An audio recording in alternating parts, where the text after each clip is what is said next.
கிறிஸ்துவுக்குள் பிரியமானவர்களே, இந்த அருமையான நாளிலும் நம் மீது அதிக அன்பும் கரிசனையும் கொண்ட அன்பின் தகப்பனாகிய இயேசு கிறிஸ்து 1 சாமுவேல் 12வது அதிகாரம் 22வது வார்த்தையின் மூலமாக இன்றைக்கு நம்மோடு பேசி நம்மை ஆசீர்வதிக்க விரும்புகிறார். வேத வார்த்தை இப்படியாக சொல்கிறது: கர்த்தர் உங்களை தமக்கு ஜனமாக்கி கொள்ள பிரியமானபடியினால் கர்த்தர் தம்முடைய மகத்துவமான நாமத்து நிமித்தம் தமது ஜனத்தை கைவிட மாட்டார்.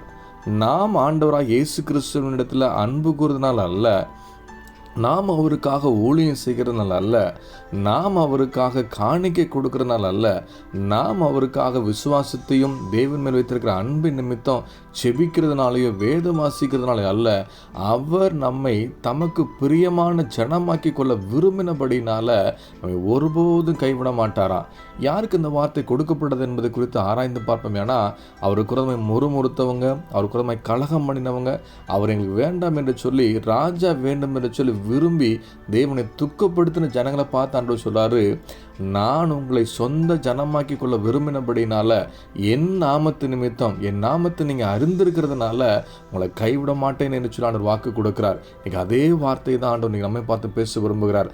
அநேக சூழ்நிலையில் ஆண்டவரோட பின்வாங்கி போயிருக்கிறோமே, ஆண்டவர் மறுதளிச்சிருக்கிறோமே, ஆண்டவருக்கு விரோதமான காரியங்களை செய்திருக்கிறோமே, என்றைக்காவதும் நம்முடைய சூழ்நிலையின் மத்தியில், நம்ம போராட்டத்தின் மத்தியில், நாம் எதிர்கொள்ள முடியாத சந்தர்ப்பங்களில், வியாதி படுக்கையில் அவர் ஒரு நாளும் கைவிடாதபடிக்கு காத்து கொண்டதுக்கான காரணம் நம்முடைய ஜெபமோ நம்முடைய விசுவாசமோ நாம் அவருக்கு செய்த காரியங்களோ அல்ல, அவர் நம்மேல் வைத்த அன்பு நிமித்தமாக தன்னுடைய சொந்த ரத்தத்தை சிந்தி நமக்கு உழைக்கிறேன் செலுத்தி மீட்டு கொண்டாரே.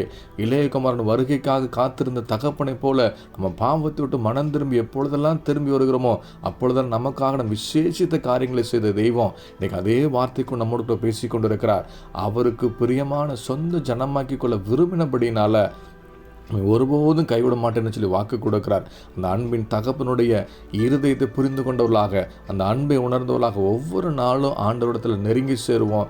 கர்த்தர் நமக்கு வைத்திருக்கிற சகல நன்மைகளினாலும் ஆசீர்வாதத்தினாலும் நம்மை நிரப்பி நடத்தி சாட்சியாக நிறுத்த அவர் உண்மையுள்ளவர். இந்த வார்த்தை விசுவாசித்து தெய்வ சமூகத்தில் ஒப்பு கொடுப்போமா? நல்ல தகப்பனே, நீர் எங்கள் மேல் வைத்த அன்பின் நிமித்தமாக உங்கள் நாமத்தை நாங்கள் அறிந்திருக்கிறதுனால எங்களை விட்டு ஒரு நாள் விலகாதபடிக்கு, எங்களை கைவிடாதபடிக்கு இம்மட்டும் காத்து உங்கள் அன்பை எண்ணி பார்த்து நன்றி செலுத்துகிறான்.